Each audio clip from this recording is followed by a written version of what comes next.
입니다. 김봉신 메타보이스 부대표와 함께합니다. 안녕하십니까? 안녕하십니까? 네. 자, 먼저 어제 있었던 토론 관전평 예. 짧게 좀 듣고 와보죠. 어떻게 보셨어요?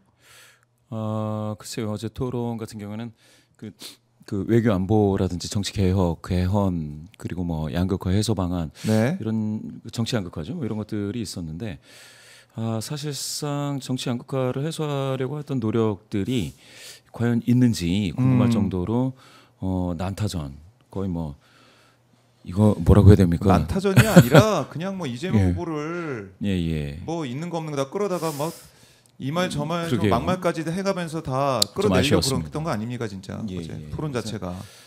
그래서 제가 봤을 때는 이재명 후보라든지 권영구 후보 같은 경우는 일단은 뭐 정책적인 이야기도 좀 하려고 했었는데 네. 다른 후보 중에 일부는 그 정책보다는 개인적인 어떤 그 네거티브에 좀 집중을 하는 모습이 좀 있어서 네. 이런 것들은 매우 안타깝게 봤고요. 그러다 보니까 정책적인 토론 자체가 이게 토론이 아니고 차라리 이럴 거면 그냥 정책들을 이렇게 좀 자막 같은 걸로 쭉 올려서 그냥 읽게 하는 게 낫지 않겠느냐 하는 네. 정도가 들 정도로 굳이 이 시청자 많은 유권자분들이 이거를 봐서 뭘 얻지라는 생각을 할 정도였거든요. 네, 저는 사실 이제 궁금했던 게 네. 여러 가지가 있었습니다. 뭐 통상 문제도 있지만 이제 외교 현안이라든지 그런 안보 문제 이런 것들에 대해서도 이게 지금 다음 정부에서 해야 될 게 많고 네. 좀 중요한 이슈들이 굉장히 많은데 그런 거에 대해서는 거의 그냥 스쳐 지나가듯이 됐단 말입니다.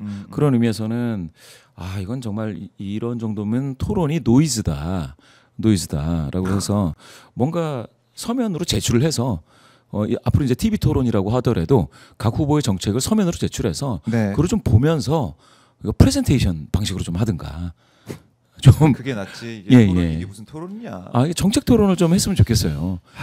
그래요. 예. 아마 많은 분들이 그런 판단을 하시고 계실 거고요. 예. 그게 또 아마 1차, 2차 토론 이 상황 자체도 여론에 반영이 많이 또 돼 있다 이런 생각도 들고 예. 일단 바로 이제 들어가 보죠. 여론조사 결과 오마이뉴스 오마이TV가 의뢰해서 메타보이스가 조사한 여론조사 결과 오늘 오마이뉴스 보도가 됐습니다. 예. 요 개요를 내용은- 한번 잠깐 볼까요? 개요 개요를 개요 보시겠습니다. 예. 개요는 이 조사는 이제 오마이뉴스 오마이TV가 예. 메타보이스 의뢰를 했습니다. 이 조사는 깜깜이 기간이 오늘부터 시작이지 않습니까? 그래서 이틀 동안 26, 27일 양일간 조사를 했는데요. 전국 만 18세 이상 남녀 5,000명을 조사했습니다. 5,028명 조사했고요. 많이 했네요. 예, 이러다 보니까 표본 오차는 이제 플러스 마이너스 1.4% 포인트여서 지금까지 뭐 표본 오차 안으로 들어왔다, 뭐 밖에 있다, 뭐 이런 얘기들이 있었지 않습니까? 네. 그런 것들을 한 방에 해결할 수 있습니다. 도대체 이게 표본 오차 이내 오차 범위 이내인지 아닌지 네. 이런 것들을 한 방에 해결할 수 있는 그런 조사입니다. 그래서 네. 후보 지지도. 를 봤더니 예. 그 지지를 보시면 6명의 후보를 전부 다 이제 나열해서 다 읽어줬습니다. 이게 이제 ARS 방식입니다. ARS 무선 RDD를 무선 활용한 RDD. ARS 방식입니다. 예. 그리고 더 자세한 사항은 중앙선거여론조사심의위원회 홈페이지를 보시면 되겠는데요. 후보 지지를 보시면은 이재명 후보가 47.1, 김문수 후보가 39.1, 네. 이준석 후보가 9.8, 그다음에 이제 권영국, 황교안, 송진호 이렇게 나오는데 이 세 분은 1%가 1%가 안 됩니다. 예. 그래서 만약에 이거를 소수점 이하를 버리고 반올림을 하게 되면 47대 39 뭐 이런 식으로 나오게 되겠죠. 그렇네요. 예, 그렇습니다. 그리고 이준석은 10 이렇게 나오겠죠. 권영국 1, 황교안 1, 네. 송진호 0 이런 식으로 이제 표현이 될 텐데요. 지금 보시게 될 것 같으면 그래서 두 후보 이재명, 김문수 두 후보가 예. 8% 포인트 격차가 났다 포인트. 이렇게 보시면 되겠습니다. 예. 그리고 이준석 후보 같은 경우 이게 뒤에 이제 소수점이 있어서 소수점 아래가 있어서 그런데 한 10% 정도 됐다 이렇게 좀 보시면 되겠습니다. 권영국 후보 말씀드렸듯이 1%인데 황교안 후보도 그러면 1%로 보이게 되는 이런 현상이 나타납니다. 그래서 그래요. 지금 보시면은 이제 ARS에서 5,000명이니까 5,028명이니까 플러스 마이너스 1.4라고 말씀드렸는데요. 네. 그러면 2.8% 포인트 보다 격차가 벌어지면 2.8보다 벌어지면 이거는 뚜렷한 차이가 있다, 격차가 있다 이렇게 보시는 거지 않습니까? 지금 보면은 뚜렷한 차이가 있네요. 그러면 8% 포인트인데 이거는 예. 뚜렷한 차이가 있다라고 보셔야 될 것 같습니다. 네. 자, 이렇게 예. 이제 차이가 벌어지고 이게 거의 이제 공표 조사로 마지막인데 예. 이게 뭐 최후의 여론조사 물론 그 이후에 자체적인 조사를 하겠지만 어떻습니까? 이 수치만 놓고 보면은 예. 당선 가능성이랄까요? 이런 걸 좀 어떻게 볼 수가 있을까요? 일단은 글쎄요, 여론조사 요 보면 수치만으로 본다면 이 네. 수치뿐만 아니라 지금까지 그러니까 이러한 현실적인 다자 구도이지요. 지금 뭐 김문수, 이준석 두 후보의 뭐 단일화 논의가 있다고는 하지만 이준석 후보는 뭐 어제 기자회견을 해서 절대 아니다라고 하니 네. 6명의 이 구도가 그대로 가서 투개표가 된다라고 하면 그러면은 이재명 후보가 지금까지 여론조사상으로서는 더 낮게 나온 거는 제가 본 거는 없습니다. 대부분의 여론조사 전화면접, 네. ARS 가상번호를 활용하거나 RDD를 활용하는 모든 조사에서 지금 같은 경우에는 이재명 후보가 김문수 후보 대비해서 우세를 점하고 있다 이렇게 보시면 되겠고요. ARS 중에서 일부가 오차범위 이내에 들어와 있다라는 그런 이야기가 있었습니다. 그래서 더더군다나 이번 오마이뉴스 오마이TV 대선 여론조사 같은 경우에는 무려 5천 명 그러니까 보통 하시는 것에 이제 5배 정도를 해봐서 네. 과연 그런지 한번 봤습니다. 요 조사 5천 명은 저녁 시간대에도 많이 했고요.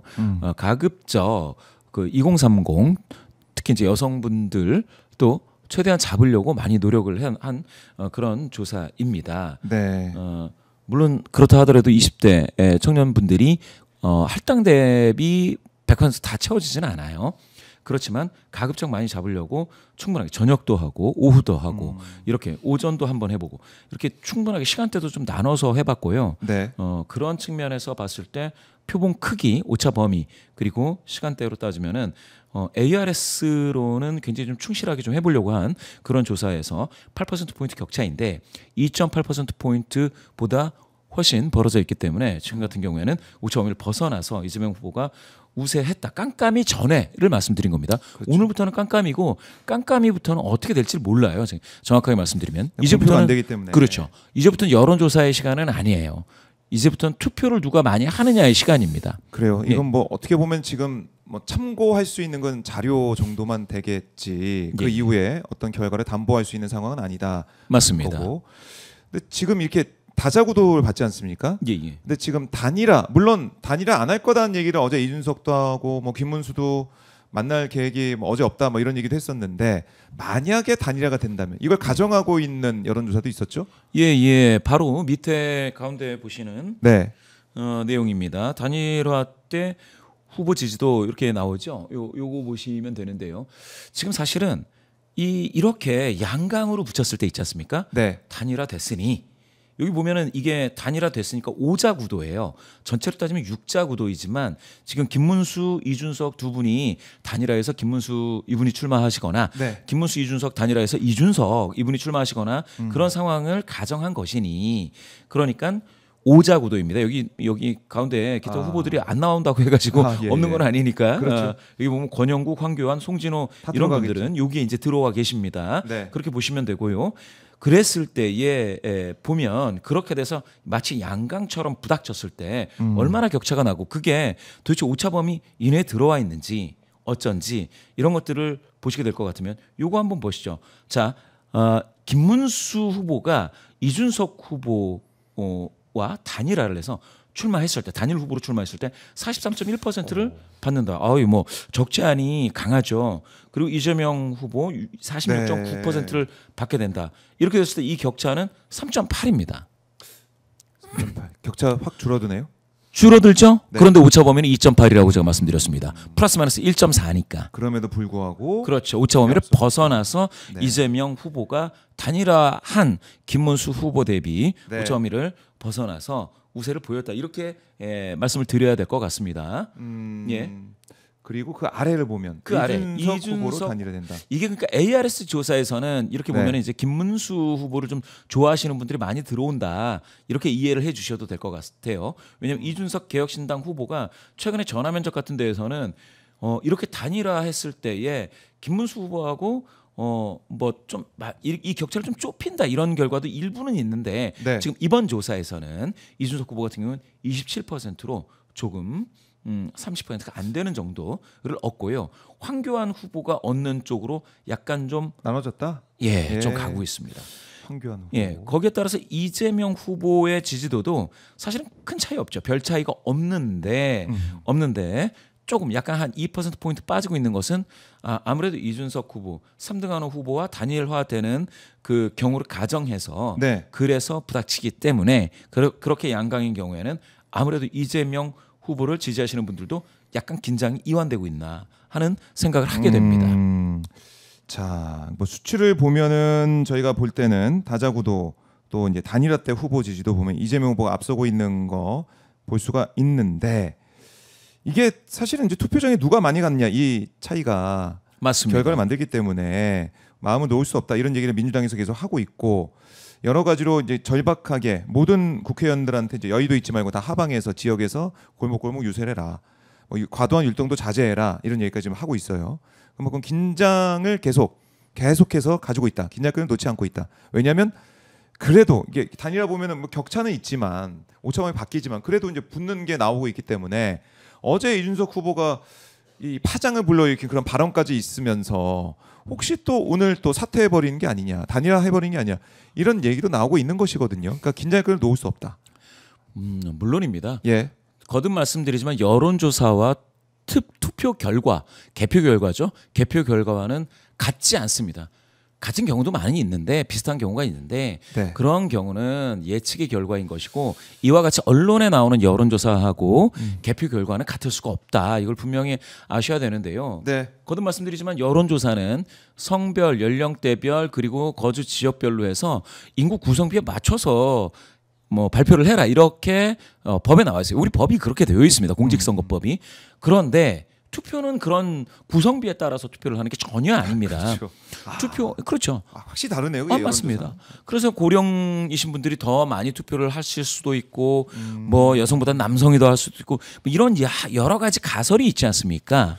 뭐 그때 물론 다르죠. 선거 네. 때마다 다르기도 하고 그래서 투표율이 높기도 하고 낮기도 하고 거기에 따라서 어떤 정당 및 후보가 유리하기도 하고 불리하기도 합니다. 그러니까 지금 여러 시청자 여러분들 그 유권자 여러분들께서 네. 아니 내가 좋아하는 후보가 뭐 되게 잘 되고 있으니 뭐 나 하나쯤이야 놀러 가도 되지 이렇게 된다든지 아니면 내가 좋아하는 후보가 뭐 당선 가능성이 별로 여론조사 보니까 없어 보이니까 나는 뭐 갈 필요가 없네 이런 식으로 해서 투표 포기를 하는 것은 네. 그런 것은 되지가 않죠. 모두 다 자기가 좋아하는 후보를 가서 소신 투표를 하면 되고 그러면은 선관위가 하는 그 방법에 따라서 그냥 가서 투표를 해야 됩니다. 그런데 이제 많은 분들이 조금 그 이번 선거가 화요일 날 있지 않습니까? 선거일이. 네. 거기에 따라서 사전 투표가 목금이 됐지 않습니까? 네. 원래 이제 금토가 돼야 되는데 그래서 휴일이 없는 거 아니냐. 화요일이기 때문에. 네, 화요일, 목금 이렇게 되니까 네. 그렇게 되면은 그러면 직장을 가지고 계신 분들이 하기 어려운 거 아니냐. 이런 말씀도 되게 많이 하시죠. 예. 그래서 투표율이 낮아질 가능성이 일부 있는 것 아니겠느냐. 그런데 이제 투표율이 낮아졌을 때 예전 같으면 55, 65, 75 이렇게 세 군데 구간을 따지거든요. 그래서 55보다 내려가면 보수 후보가 무조건 유리할 것이다. 그리고 네. 55에서 65 정도, 70 정도면 그러면 그 민주당 후보가 좀 좋을 것이다. 이런 가설이 있고요. 65 이상, 70 이상을 넘어가면 사실 그 차이가 별로 없을 것이다. 두 후보 다 그냥 다 모였다. 투표하는 사람들이 이렇게 해석을 하고는 있었습니다. 그런데 최근 경향은 일부 그 윤석열 정부, 전 윤석열 정부 시절에는 투표율이 낮아도 민주당이 앞서는 결과가 나오거나 투표율이 높은데 이상하게 55 수준에서 뭐 나왔는데 그 일부 지역이죠. PK 같은 경우에는 일부 지역에서는 국민의힘 후보가 좀 좋았다거나 이렇게 약간 좀 다른 양상을 보였습니다. 따라서 이번 대통령 선거에서는 투표율이 한 70 정도 이상 지난번 77.3이었고요. 그 전엔 75 정도였으니까 75를 넘어서는 그런 기준으로 보시고 모두들 투표에 참여한다라는 가정하에 네. 준비를 하셔야 될 것 같고요. 또 하나 그 과정이면 진보와 보수 성향이신 분들은 다 나오신다. 예. 이렇게 보셔야 되고 그런데 중도에서 어떻게 되느냐 이게 엄청나게 중요하게 될 겁니다. 네. 그러면은 각 정당, 각 후보 측에서는 중도에 호소를 해야 되죠. 그런 측면에서 지금 아마 제가 봤을 때 김문수 후보 같은 경우에는 전 정부와의 거리두기라든지 뭡니까 선거 부정 선거에 대해서도 약간 거리두기 뭐 이런 것들을 좀 하려는 발언들을 좀 하고는 있는 것 같아요. 그런 측면에서 그러면은 이재명 후보라든지 어떻게 중도에 접근할 것이냐. 그 중도 중에 지금 오늘 깜깜이 기간이 시작이 되면 뭐가 되느냐면요. 임박 결정자들이 이제는 후보를 선택하게 됩니다. 지금까지 여론조사에 별로 관심이 없고 네. 그랬던 분들 생계가 내지는 자기의 뭐 학습 욕구라든지 이런 게 좀 강하고 내지는 TV를 좀 보더라도 뉴스보다는 예능을 보셨던 그런 분들이 이제는 결정하거든요. 그렇죠. 결정할 때 무엇을 보고 결정하느냐? 인물론, 대세론, 그 다음은 경제투표자 이 성격이 있습니다. 이코노믹 보터들. 그래서 네. 복지 정책이라든지 경제 정책을 보게 될 겁니다. 예. 그랬을 때 그러면 이재명, 김문수, 이준석, 뭐 권영구, 황교안, 송진호인데 그분들의 정책을 먼저 이렇게 좀 접근해서 보게 되지 않을까 하는 생각이 들고요. 그런 의미에서 그런 분들이 마지막에 들춰보는 게 그거죠. 선거 공보물. 그래서 그런 것들 앞으로는 플랜카드 어떻게 있는지 또 이전의 유세장에서 무엇이 나오는지 이런 네. 것들이 있어야 될 것 같습니다. 그래요. 뭐 총력전을 펼치게 되고. 근데 어제 이준석 후보의 이 발언 지금 그야말로 이제 국민들을 뭐 상대로 그러니까 다 보고 있는 가운데 언어 성폭력 사실상 그런 비판을 받고 있는 발언이 나왔습니다. 이런 것들도 좀 파급력이 있을 것 같은데 어떻게 보십니까? 제가 봤을 때 이번 대선이 네. 하나 지난 대선하고 굉장히 다른 게 하나 있습니다. 그게 뭐냐면 그 네거티브가 많지 않았었어요. 이번 대선이 지난 대선하고 한번 비교를 해보시면 네. 지난 대선은 네거티브가 아주 많았어요. 그런 정보들이. 근데 이번 대선에 없는 이유가 있습니다. 새로울 게 없어. 예, 네거티브가 새로운 게 나온 게 없어요. 그러니까 네거티브에 의해서 상대에게 흠집 내는 것 자체가 네. 별로 유효하지 않았다라고 보셔야 됩니다. 예. 그런데 어제 같은 경우에는 세 번의 토론회 중에서 어제가 개인적인 차원 후보의 어떤 신상과 관련된 네. 과거의 어떤 네거티브 소스가 다시 등장해서 그런 것들이 굉장히 좀 많이 있었는데요. 그게 오히려 그 네거티브를 이야기하는 쪽에 큰 도움이 안 돼요. 예, 제가 봤을 때는 이준석 쪽에 도움이 안 된다. 이준석 뭐 후보. 이준석도 그렇고 김문수 후보도 좀 네. 그런 측면이 좀 있어 과거에 보였는데요. 뭐 재판 얘기 뭐 이런 거 하면서 제가 봤을 땐 그러니까 이 네거티브가 이게 왜 그러냐면 네거티브가 그동안 너무 많아서 이제 더 이상 네거티브라는 그런 걸로 후보를 평가하지가 않습니다.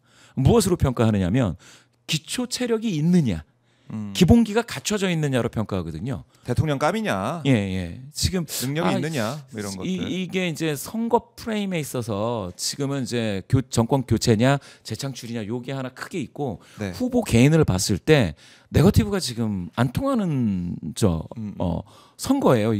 이거를 좀 미리 좀 그 간파를 했다면 네거티브보다는 다른 게 좀 필요할 수가 있고 네. 그렇게 따지면 이번 올해 조기 대선의 최대의 그 선거 프레임은 정권 교체냐 재창출이냐거든요. 그걸 봐야 예, 된다. 요거를 봐야죠. 음. 그런데 제가 봤을 때 어제 그런 걸로 봐서는 네. 이준석 후보 같은 경우에는 약간 좀 뭐랄까 관역을 좀 빗나갔다. 공격에 차라리 공격을 하려면 그 어떤 정책을 가지고 공격을 해서 서로 갑론을박을 해야 되는데 감독협박에서 내가 옳다, 뭐 내가 그렇죠. 더 좋다, 뭐 이런 거 얘기해야 되는데 자기를 그게 좀 아니라. 띄워야 되는데 예. 좀 아쉽습니다. 그런 측면에서는 이게 좀 토론인지 TV 토론인지 어떤 저뿐만이 아니라 이거를 TV 토론을 보시는 많은 국민분들이 저는 진짜 외교 안보에 대해서 대한민국의 어떤 미래가 네. 조금 그려질 줄 알았습니다. 그런데 하나도 안 나오니까 물론 하나도 안 나온 건 아니죠. 뭐 후보들이 좀 자기의 정책을 이야기하는 그 짧은 시간 동안엔 아주 간략하게 나왔는데 너무 안타까웠습니다. 네. 그런 측면에서 이준석 후보 같은 경우에는 앞으로 좀 자기의 자랑거리를 좀 개발을 해야지 그런 식으로 좀 비판을 하는 거는 정말 안타깝네요. 그러게 말입니다. 예. 자, 이제 많은 분들께서 지적을 계속 해주고 있어요. 이준석 후보의 발언에 대해서 특히 지금 쿠키뉴스 보도를 보니까 이준석 후보 이 발언 이후에 탈당이 속출하고 있다 이런 소식도 좀 들어오고 있네요. 탈당 신청 게시글이 100개가 넘었다. 그리고 내일 시작되는 사전투표 참가인 취소 요청글도 올라오고 있다라고 합니다. 이준석 후보가 1차, 2차, 3차 토론까지 오면서 예. 토론의 이제 스킬이라는 측면에서는 굉장히 좀 인상적인 그런 모습을 보이기는 했는데 그러면 이제 3차 정도 오면 뭘 해야 되느냐면 진정성 플레이로 들어가야 되거든요. 근데 이제 그게 조금 이게 이제 방향이 좀 잘못되다 보니까 그거는 주변에 이제 참모나 컨설팅을 하시는 분들이 어떻게 좀 이거 코칭이 됐는지는 제가 잘 모르겠습니다만, 네. 예, 너무 이제 스킬적으로만 가면은 예. 왜냐하면 우리 대한민국 그 유권자 정서는 스킬도 스킬이지만 그분의 마음을 좀 같이 이제 보려고 하는 것이 어제 같은 경우에 이재명 후보는 마지막에 사실 네. 이게 제 느낌인데 약간 좀 뭐랄까 감정적인 울컥함이 있는 것 같더라고요. 혹시 보셨는지 모르겠습니다. 네. 그 기회를 달라라는 그런 부분. 그래서 이재명 후보의 그런 부분이 어떻게 또 시청자 여러분들, 유권자 여러분들께 접근이 됐는지 하는 것도 궁금하고요. 네. 또 이제 권영국 후보 같은 경우에도 꾸준히 그 사회적 약자에 대해서 관심을 보이고 있는 그런 이게 서로 그런 부분이 진정성 플레이인데 이준석 후보라든지 김문수 이 두 분이 좀 그런 부분이 조금 더 있었으면은 이게 좀 네. 예전에 저는 노무현 후보 시절 그 TV 토론은 참 인상 깊었거든요. 당시에 어느 후보 할 거 없이 서로 굉장히 진짜 이게 토론이다라고 하면서 노무현 후보 그때 권영길 후보의 제안은 받아들이겠다고도 하면서 또 경제를 살리겠다라고 할 때 그때 이회창 후보가 그 부분은 뭐 자기도 고민이다. 그런데 이제 거기서 노무현 후보가 과감하게 경제 성장률에 대해서 이야기하는 부분이 아직도 생생하게 기억이 납니다.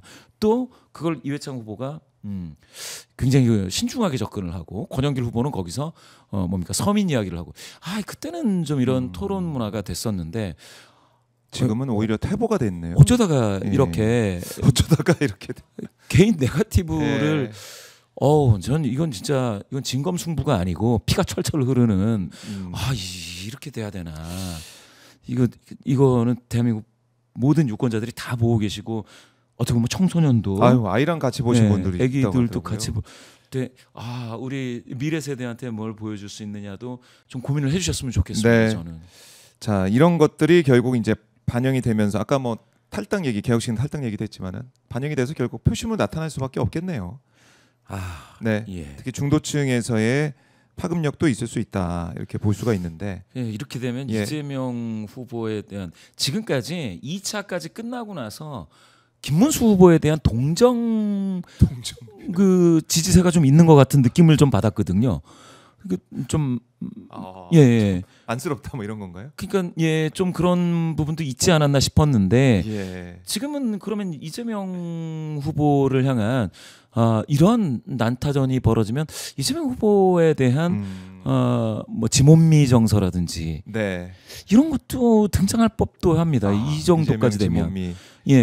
그냥 그야말로 이재명 후보를 둘러싸고 2시간 동안 네거티브 계속하고 공격하니까 두 분 후보한테 이제 계속해서 난타전을 당하다가 마지막에 이제 울컥하면서 했는데 요 흐름은 3차 토론은 제가 보면서 이건 뭔가 하는 생각이 좀 들었습니다. 뭔가 다른 흐름으로 나타날지 1, 2차와는 좀 다를지 한번 좀 지켜봐야 되고요. 이젠 깜깜이 기간입니다. 중도이신 분들, 임박 결정하시는 분들이 무엇을 보고 선택을 하시느냐는 한번 보셔야 될 것 같습니다. 그리고 이제 갤럽 조사도 나온 게 있네요. 이것도 한번 잠깐 볼까요? 좀 비슷한지 잠깐 보겠습니다. 갤럽 뉴스원 의뢰로 25일, 26일 전국 18세 이상 남녀 1,005명을 대상으로 조사를 했네요. 그러니까 메타보이스가 이제 조사한 5,000명 넘는 그 샘플과는 차이가 나지만 뭐 어떻게 좀 됐는지 수치만 잠깐 좀 봐야 될 것 같은데요. 전화 면접 조사 방식으로 이뤄졌고 예. 1,005명입니다. 네. 뭐 자세한 사항은 중앙선거여론조사심의위원회 홈페이지를 보시면 알 수가 있겠는데요. 이 수치는 좀 어떻게 나와 있습니까? 요거로 예. 요거를 말씀하실 것 같습니다. 네. 요거는 25, 26 갤럽이 조사를 했습니다. 뉴스원 의뢰로 역시 전화면접 조사이고요. 1,005명 네. 조사를 해서 표본오차는 플러스 마이너스 3.1%포인트입니다. 더 자세한 사항은 역시 중앙선거여론조사심의위원회 홈페이지를 참조하시면 되겠는데요. 이렇게 나왔습니다. 이재명 49, 김문수 36, 이준석 9, 권영국 1. 네. 이렇게 4명 역시 이제 이렇게 4명이 1 이상을 받았고요. 두 자릿수로 따지면 이재명, 김문수 두 사람만 있다. 예. 근데 이걸 보니까 더 높아요.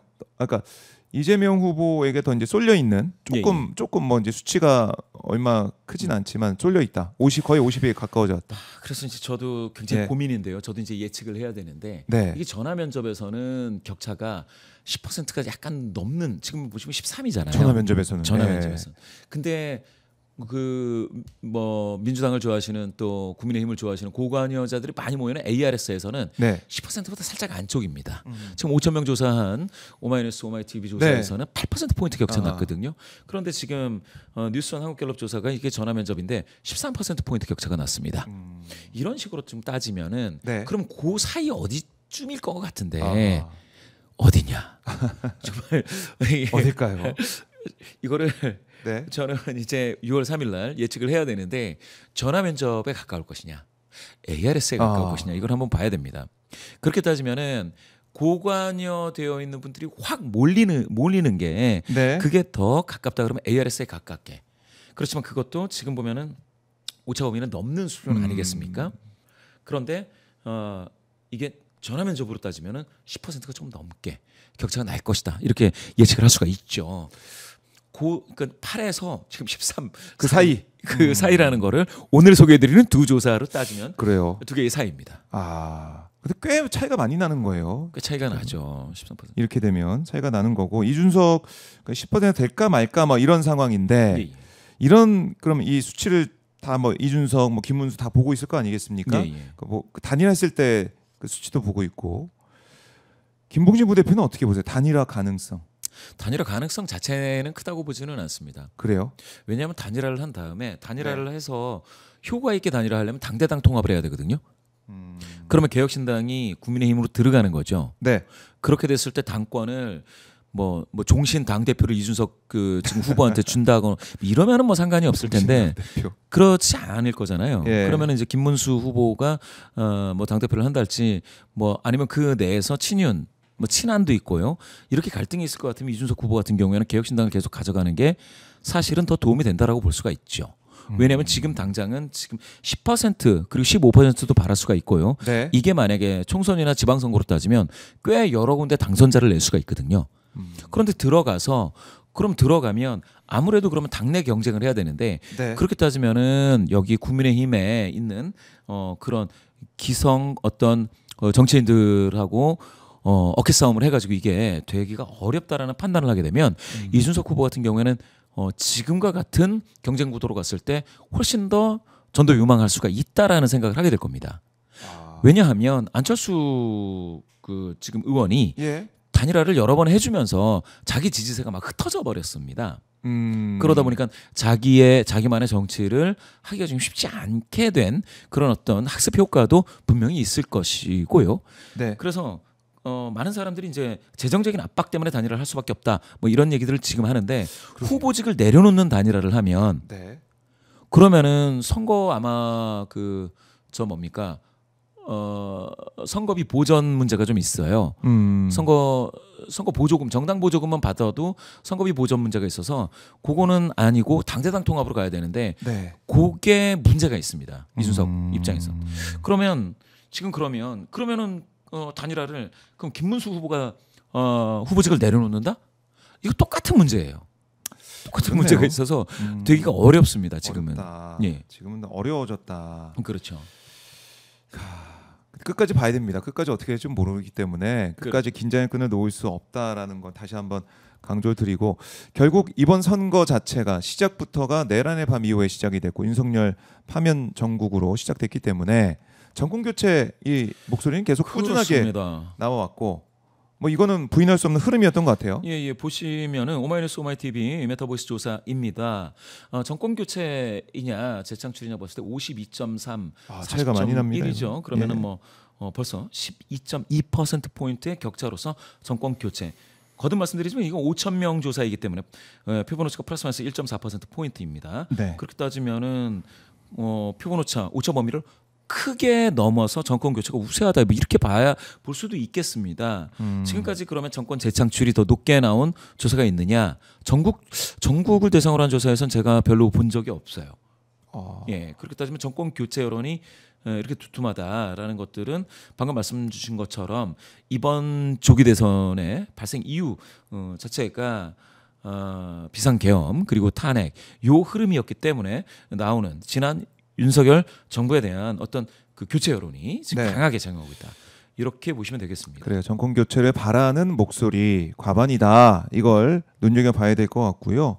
또 권역별 후보 지지도 이것도 좀 있었는데 자, 뭐 저희가 눈여겨볼 그런 부분들은 아마 이제 광주 전라, 또 대구 경북 이런 수치들이라고도 볼 수가 있겠는데요.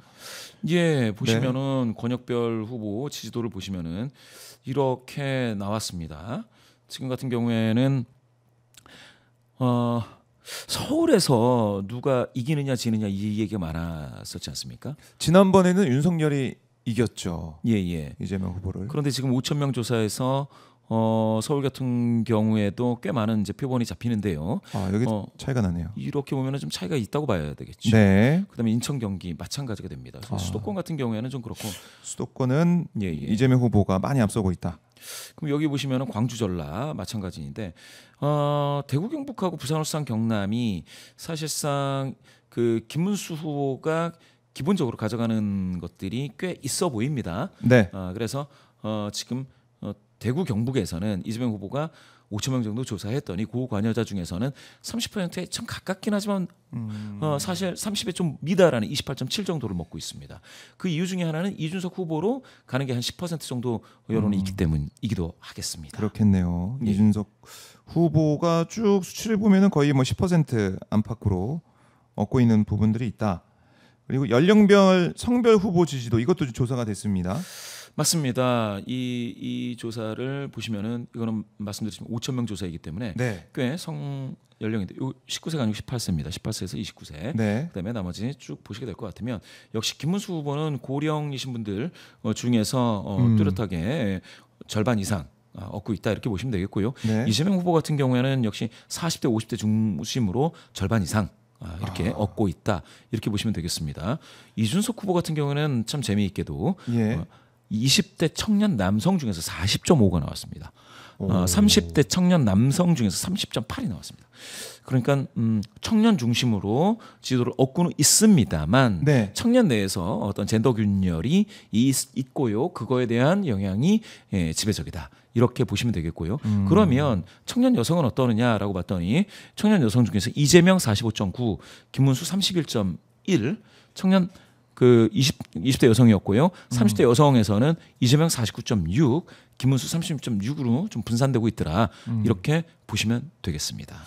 자, 연령별로 쭉 보고 있지만 이게 어제 뭐 이 3차 토론 이준석 후보의 발언 이후 또 어떻게 변할지 나중에 이제 득표를 비교해 봤을 때 어떻게 나올지 이것도 좀 궁금해져요. 맞습니다. 반영이 안 된 부분이기 때문에 이게 궁금해진다는 생각도 들고. 그리고 지난 대선 투표와 이번 대선 지지 이것도 좀 조사해 봤네요. 이것도 흥미로운 조사 결과인 것 같습니다. 이것도 좀 봐주세요. 예. 예. 자, 이렇게 보시면은 지난 대선에 누구를 투표했느냐라는 게 좌측입니다. 이재명 투표했다, 뭐 윤석열 투표했다, 심상정 투표했다 밑에 있고 기타 있고 뭐 있지요. 그런데 이번에 그러면 누구에게 투표하시겠느냐 했더니 이재명에게 투표하겠다라고 하는데 이재명을 선택하신 분들 중에 이재명으로 가시는 분들이 전체 베이스에서는 이제 36.4다 이렇게 되는데 여기 보시면 윤석열 후보를 지난 대선에서 투표하신 분들 중에 이재명으로 가시는 분들이 전체 베이스에서 6.1 정도니까 이쪽이 좀 분산이 되고 있습니다. 윤석열 후보를 지난 대선 2022년 대선에서 투표했었던 분 중에서 김문수 후보로 가는 비율로 따지면 32%로서 조금 윤석열 후보를 지지하신 분들은 좀 많이 좀 분산이 되고 있고요. 그중에 특히 이제 5.8은 여기에 이준석 후보로도 가고 있기 때문에 요거는 눈여겨보셔야 될 부분입니다. 또 기타 후보라든지 투표권이 없었다 이런 분들 중에서도 네. 이재명 후보로 가는 측면이 좀 있습니다. 그래서 이재명 후보가 지금은 47.1이니까 과거 대선에서 투표했다라는 응답 대비 조금 더 좀 두툼해진 그런 상황이고요. 윤석열 후보를 투표했다라는 거는 좀 분산돼서 지금 김문수하고 이준석 두 후보 이분들한테로 가고 있습니다. 다만 네. 20대 대선에 투표했느냐라는 응답과 실제 득표율은 다르다라는 부분을 보실 수가 있겠고요. 네. 그러면 ARS 조사에서 사실은 윤석열에게 투표했다라는 그런 분들도 꽤 많이 있구나라는 것들을 보실 수가 있겠습니다. 자, 우리 뭐 다각도로 이제 분석을 해드리고 있는데 결국에는 이제 이재명 후보가 3년 전 0.73% 포인트 차이로 낙선을 했지만은 그 3년 뒤에는 그야말로 뭐 추이를 쭉 보면은 뭐 대세를 계속 이제 보이고 있다. 당선 가능성 놓고 보자면 이재명 후보가 당선 가능성이 높다. 이렇게 일단은 수치상은 볼 수가 있는 상황입니까? 어떻습니까? 지금 여론조사만으로 보면 예. 여론에서는 우세하다. 여론에서는 라는 우세하다. 것은 이제 지금까지 나온 결과이고요. 네. 그런데 이제 깜깜이 기간을 돌입해서 투표는 사실은 그러면 투표에서 얼마나 우세할 것이냐는 이제는 각 후보에게 맡겨졌다. 이제는 예, 맡겨졌다. 예. 그렇게 보셔야 될 것 같습니다. 네. 분명한 거는 투표장 안 나가는 후보 측은 당연히 이기기 어렵습니다. 네. 과거에 그런 사례가 있었어요. 예, 예. 많이 있었죠. 있었습니다. 있었죠. 그러니까 여론조사 수치만 보고 예, 예. 안심하거나 아니면 포기하거나 그랬을 때 어떤 예, 예. 결과가 나왔는지. 맞습니다. 특히 이제 이런 말씀드리면은 좀 진보 성향이신 분들께 실례되고 죄송한 말씀이기도 하지만 이게 조금 우리나라만 그런 것은 아니고요. 성향이 진보 성향이신 분들이 투표 포기가 좀 많습니다. 그래요? 예, 예. 안도감에 의해서 투표를 포기하기도 하고요. 예. 아니 당연히 이긴다. 내가 지지하는 후보가 이긴다 그러면 이제 포기도 있고요. 그리고 이제 그 너무 많이 질 때 그때도 이제 그게 언제냐면 2007년 대선에서 정동영 후보를 지지하시던 분들이 투표 포기가 좀 있었습니다. 네. 왜? 여론에서 너무 지니까. 그러니까 사실은 내가 지지하는 후보가 이기던 지던 이제 머리에서 잊으셔도 돼요.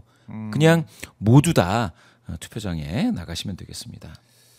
그러니까 긴장의 끈을 끝까지 놓으면 안 된다는 말씀을 계속 드릴 수밖에 없고요. 사전 투표도 이제 목요일, 금요일, 토요일이 없습니다. 그러니까 지난 대선 때, 그러니까 그 문재인 대통령 당선인 때 그 대선 때는 어린이날이 껴가지고 그때는 평일이 아닌 날이 하나 있었는데 이번에는 보시면은 예. 볶음.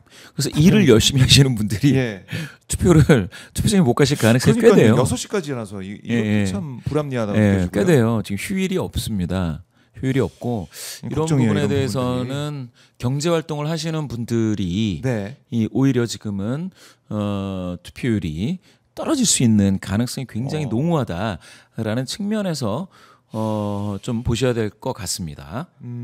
걱정이 그러니까 출근하기 전에 일찍 예. 6시부터 이제 투표니까 일찍 투표하고 출근하시는 분들 계실 것 같고 중간에 잠깐 나와서 점심시간에 나와서 만약에 투표소가 가깝게 있다면 할 수도 있을 것 같고 그렇죠. 좀 어려워요. 근데 저희는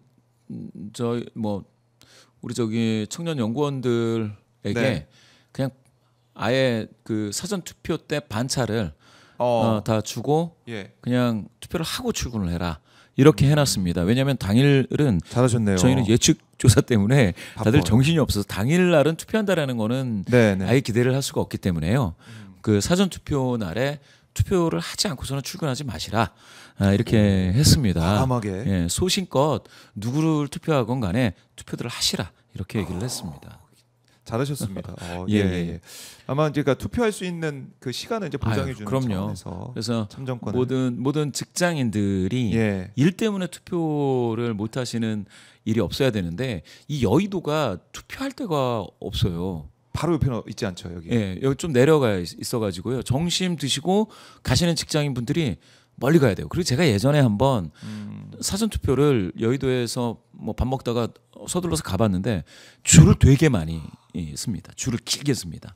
그래서 사전 투표를 집 근처에서 하고 출근하시는 게 더 나을 수 있겠다라는 생각입니다. 예, 조금 일찍 일어나서 직장 근처가 엄청 밀려요. 사전 투표는. 그럴 수 있겠네요. 예. 그러니까 이런 투표를 어떻게 할 거냐, 언제 어디서 어느 시점에 할 거냐 이것도 생각을 해놓고 있어야겠네요. 지금 하루 전이니까. 맞습니다.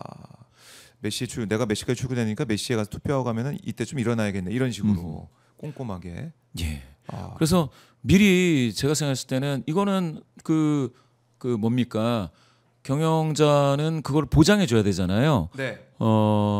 노동자분들의 투표권을 그러면 투표할 시간을 반드시 보장을 해줘야 되기 때문에 그 부분은 직장에서 이야기를 충분히 해서 투표를 하고 출근을 한다거나 하는 게 네. 좋을 것 같고요. 이게 오후에 해야겠다가 안 되더라고요. 또 오후에 또 일이 있고. 일이 있고 가면 줄 서고 난리예요. 차 막히고. 그래요.